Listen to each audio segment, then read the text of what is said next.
Espacios Vividos.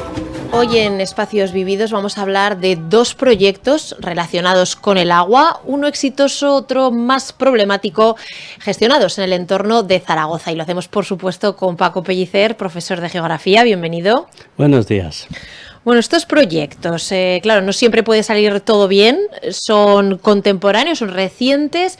¿Por qué se realiza? ¿Por qué este afán de obras relacionadas con el agua? Bien, dentro de esta relación que mantenemos siempre tensa, complicada, difícil, del ser humano con los ríos, y las ciudades es particularmente, esto genera, son unos proyectos de una complejidad notable, grande, y hay que tener en cuenta muchos factores. Empezamos por los factores, si quieres, fluviales, que son los más fáciles porque el río siempre sigue sus leyes, pero luego están los factores culturales, que son una secuencia adaptativa a cada momento en función de la capacidad técnica de intervenir, etc. Vamos a hablar hoy de dos intervenciones que se realizan simultáneamente para el 2008 y que están en muy próximos, bueno, son prácticamente la ciudad. Uno es el meandro de la Almozara, que está entre Monzalbarba y la Almozara, en la margen derecha, y el otro en el Parque del Agua, que se encuentra en la margen izquierda. Es decir, tenemos el río como eje principal y tenemos una intervención a la derecha y otra intervención a la izquierda. Siempre para saber en los ríos cuál es la margen izquierda y la derecha, nos ponemos mirando hacia la desembocadura. Así sabemos cuál es la izquierda y la derecha. Bien, vamos a empezar por la izquierda. En la izquierda, en lo que era el meandro de Ranillas, donde se va a construir el Parque del Agua y el recinto Expo, pues era una zona afectada por una de estas curvas cóncavas del meandro, en el que había una importante erosión sobre materiales de llanura aluvial, es decir, relativamente finos, que se desmoronan con facilidad, y cuando choca el agua contra ese muro, avanza rápidamente la erosión. Evidentemente, cuando el meandro de Ranillas va a convertirse en un pedazo de ciudad, es importante estabilizar la línea de costa con la línea con el río, y que no evolucione y que no muerda y que no se nos coma el parque o las instalaciones que hay más abajo. Bien, ahí inicialmente había un murete de tierra que se desmoronaba fácilmente y que caía en un escarpe de 3-4 metros directamente al agua. No se podía pasar apenas, con bastante dificultad, y el murete pues aguantaba como podía y defendía pues los cultivos que había dentro, fundamentalmente alfalfa, hortalizas, etc. Lo primero que se hizo fue destruir ese muro y reconstruirlo un centenar de metros más atrás, para dejarle al río una franja, una anchura superior de entre 60 a 100 metros hasta 150 según los tramos, para ampliar el cauce. De tal manera que el Parque del Agua, un tercio del Parque del Agua, es inundable, es cauce del río. Y se mantiene como tal. Y cuesta muy poquito mantenerlo. Pero bien, justo la línea en contacto con el agua, donde la erosión era importante, pues hubo que hacer una obra contundente, con escollera, con grandes bloques, fijando lo que era la orilla para que el río no pudiera erosionar, aunque pudiera desbordar e inundar más arriba, pero sin la fuerza del choque directo. Cuando se hizo esta obra, claro, esto es como cuando metes a un enfermo en el quirófano, empiezas a abrir y empiezan a salir allí las vísceras. Aquello era un paisaje dramático. Y personas muy sensibles con la naturaleza y tal, pues se pusieron a a protestar y a hablar que eso era matar la naturaleza y tal. Bueno, afortunadamente esa intervención quirúrgica se cosió adecuadamente y ha habido que dejar que actúe la naturaleza, porque esa obra se hizo pensando en que la naturaleza iba a actuar. Así que se consolidó en la base con escollera muy amplia para que pudieran crecer árboles entre los bloques de piedra. Después se puso un tejido, una rampa, con un tejido, una superficie muy tendida, muy suave, parece llano, en la que se plantaron algunos tamarices y tal, pero fundamentalmente se protegió con un geotextil, se puso suelo y se dejó que el río regara, el río sembrara y tal. Lo que inicialmente era un pedregal horrible y una rampa tendida, hoy es un bosque.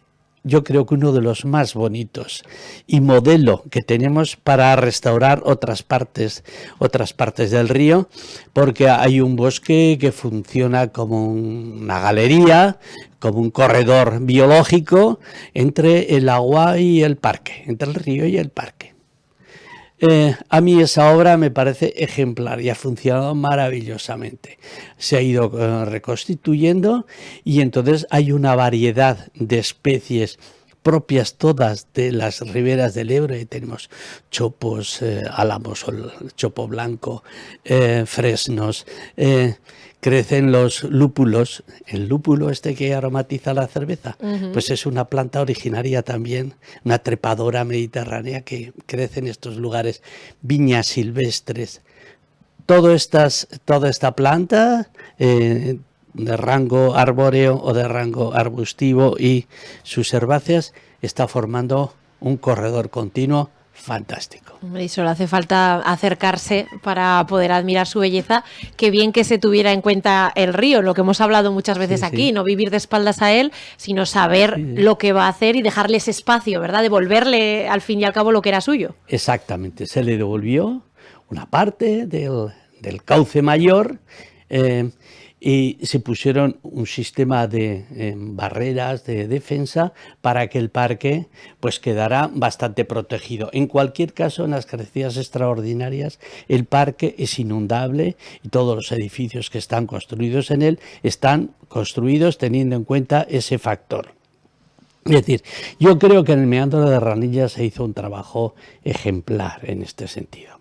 Hay alguna chapucilla que se ha hecho después, yo qué sé, pues en la parte del campo de golf, pues han construido allí una mota chapuza, un muro amontonando tierras para que no se les inunde. En fin, eso yo creo que habría que estar vigilantes e impedirlo. Pero hemos hablado de algo bien hecho y ahora vamos a hablar de algo un poco más problemático. Vámonos a la otra orilla. Vamos a ir ahora por la margen derecha. Vamos a entrar por la Almozara, donde está el Club Deportivo Ebro, y seguimos un paseo precioso, amplio, con carril bici, algunos banquitos, sitios para descansar, y que ejerce la función de parque lineal, pero también de muro de defensa frente a las inundaciones para que el río no introduzca agua dentro de los campos de cultivo. Pero ¿qué pasa? Pues que cuando el agua se nos cuela aguas arriba, algunos kilómetros más arriba, a la altura de Monzalbarba, cuando en Monzalbarba y un par de kilómetros más abajo, el río choca contra esa orilla, desborda y en algunos casos revienta la mota. Hay un muro de tierra de defensa que se ha reventado en el 2015, 2021 y ha habido amenazas posteriores. Cuando revienta el muro, cuando el agua desborda y ocupa la llanura de inundación desde Monzalbarba, todo el agua ya no vuelve al cauce, sino que inunda todas las tierras de ese meandro. Pasa por debajo de la autopista, en la que hay unos túneles por los que pasan los caminos, pero pasa también el agua, y cuando llega a la mota que defiende de las inundaciones del Ebro, no puede salir el agua, y lo que sería una inundación de 40 centímetros puede ascender hasta 2 metros. Eso significa que todo ese territorio, toda la gente que vive ahí, todas las actividades que ahí se ejercen, están sufriendo los efectos de una inundación que de venir directamente del Ebro, que lo tienen al lado, sería pasajera, y eso se ha hecho durante miles de años, se ha estado conviviendo en esa circunstancia. La inundación sobrevenida o la sobreelevación del agua sobrevenida por la creación de esta mota, que no deja entrar o volver el agua al Ebro, pues está acentuando los problemas de inundación, y repito, lo que serían 40 centímetros de inundación. Tienes las casetas o las construcciones están ligeramente elevadas para evitar eso, pues en este caso se inundan prácticamente, pues la planta baja se llena de agua. Y ahí viven pues un buen número de personas, zaragozanos, tan zaragozanos como los que vivimos en la ciudad consolidada. Son estos zaragozanos que viven en el entorno periurbano.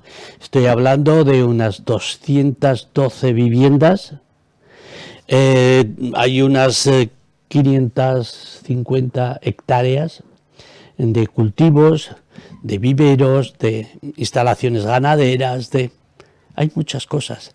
Hay desde huertos de alquiler, hay guardería de perros, algunos usos residenciales también, estas viviendas, y luego pues campos con cultivos de distinta naturaleza y tradicionales en la zona.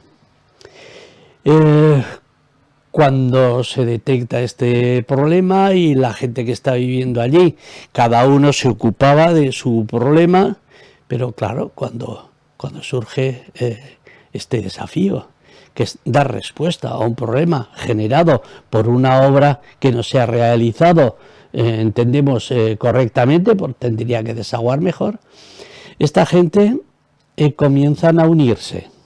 Son gente muy característica del periurbano, es decir, gente de lo más variopinto, desde la gente tradicional que ha vivido ahí toda la vida, los agricultores, hasta los viveristas, los que tienen actividades como la guardería de perros o los huertos y tal. Son gente que tiene una procedencia, una edad y tal, de lo más variopinto. A mí me hace mucha gracia ver en un espacio como este, que vive gente tan distinta y que en un momento se ponen a hablar. Se ponen a hablar y empiezan a pensar cómo solucionar esto. Y se dirigen al ayuntamiento sin saber exactamente dónde, y a la Confederación Hidrográfica, donde entienden ellos que tienen que hacerlo y no se les hace demasiado caso. Finalmente hacen una cosa ejemplar, que es de la sociedad civil, que es crear una sociedad conjunta para defender sus intereses. Esta asociación de propietarios del meandro del Almozara, APEMA, pues se organizan y comienzan ya a afinar la puntería para ver a qué administraciones tienen que dirigirse, y se dirigen de una manera extraordinariamente cuidadosa. No es gritando ni diciendo tonterías, sino reclamando atención: tenemos este problema, háganos caso y tal. Claro, si esto lo hace uno, otro, cada uno con sus intereses, con su punto de mira, eso es muy difícil de atender a la administración. La administración le viene muy bien que haya una asociación civil que reúne a todos estos, que ellos se reúnen a su vez y debaten y preparan propuestas, de alguna manera forman sociedad. Entre ellos se encuentran, ya no es el vecino aquel que viene con un perro y que lo saluda algunas veces, otras veces no dice nada. No, ahora es fulano, ¿qué tal? Se conocen perfectamente y saben que tienen un problema en común que les va a hacer que sus relaciones sean mucho más interesantes. En este caso, como dice el refrán, la unión hace la fuerza. Exacto. Entonces, APEMA han hecho un trabajo magnífico.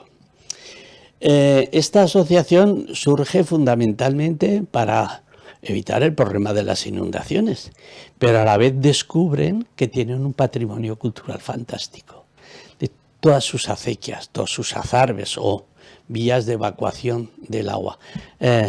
La acequia de la Almozara, con 2000 años de historia, ha sido una de las grandes instituciones de regantes en Zaragoza, mucho más antigua que el Tribunal de Aguas de las Aguas de Valencia, que es tan famoso y conocido.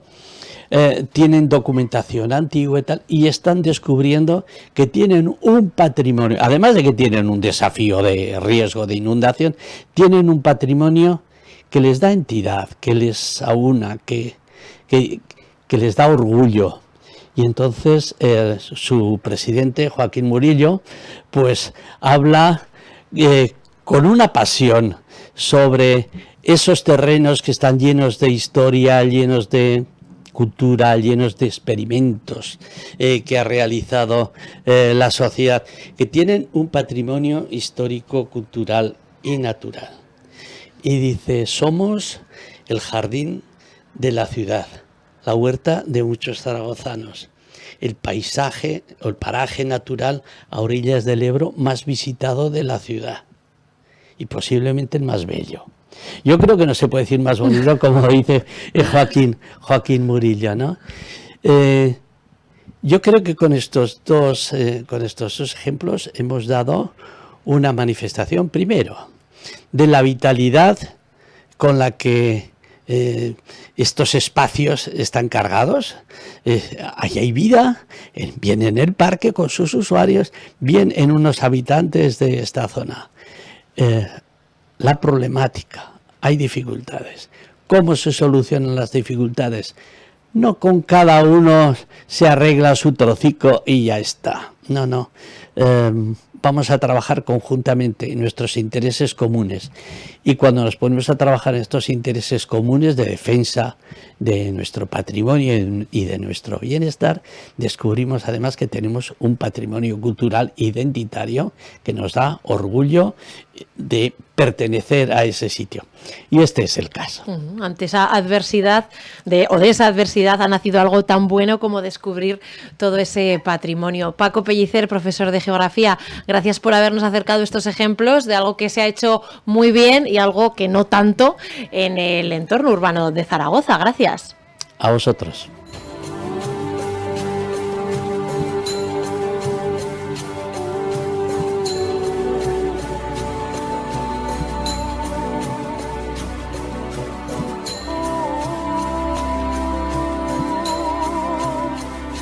Espacios vividos.